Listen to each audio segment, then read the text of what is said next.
Urine drug testing has strengths and weaknesses, and you must know how to do this in a patient-centered fashion. You must know that you're doing the urine for the patient benefit, not to the patient, not a punitive test. It's a test to increase your knowledge about the patient, to document something objective in the medical legal record, and advocate for your patient.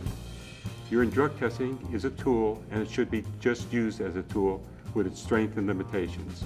Urine drug testing can often aid in the discussion between the patient and the clinician, open up a discussion about things that otherwise the patient might find difficult to put on the table, or the clinician might have difficulties inquiring into. And to that extent, as long as we think about urine drug testing as risk management for the patient, it's not universal precautions. There's I think sometimes a misconception that universal precautions essentially is about drug testing, and it isn't. Universal precautions is about recognizing that anyone can get into difficulties with medications with abuse liability and that create physical dependence. And urine drug testing is just one tool.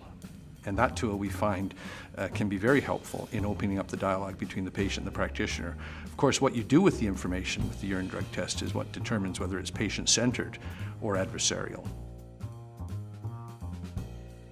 I think you have to do what you think is in your best clinical judgment. In some areas, they're mandated clinical testing. But we know from a study from Nate Katz, published in early 2002, he took 143 pain patients, and he classified patients who either had an abnormal or unexpected urine drug test or behavior problem. And what he found out of those 120 patients, 43% either had one or the other. But the bottom line, or the punchline of the study, that if you do not include urine drug tests in your evaluation of the patient, you miss problematic behavior approximately 50% of the time. But you have to know which test to do, the capabilities of that test, how to interpret that test, how to chart that test, and most importantly, how to speak to the patient about that test in a patient-centered way for the patient's benefit to improve their medical care. I think the other point to make about urine drug testing is it depends on what question you're trying to ask. It's not uncommon for clinicians to think of urine drug testing as a measure of compliance or treatment adherence. Finding the drug you expect to find is reassuring.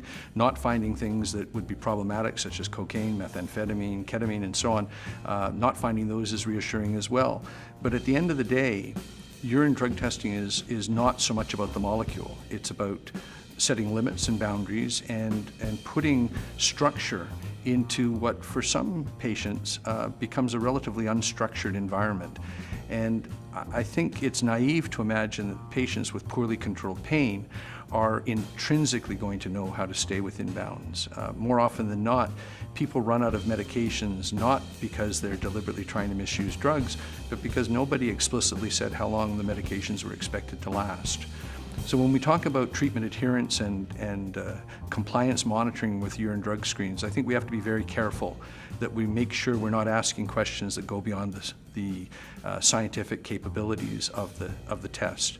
And then as Howard says, and I think this is so important to reiterate, whenever you do a test in medicine, you have to have a reason for doing the test, an examination and an evaluation of the result, and then documentation of the clinical course correction or change that was made as a result of that test, even if that course correction was status quo. There needs to be a clinical justification, and I think at the end of the day, as long as we continue to monitor with that in mind, we'll be able to stay within the realms of patient-centered drug testing.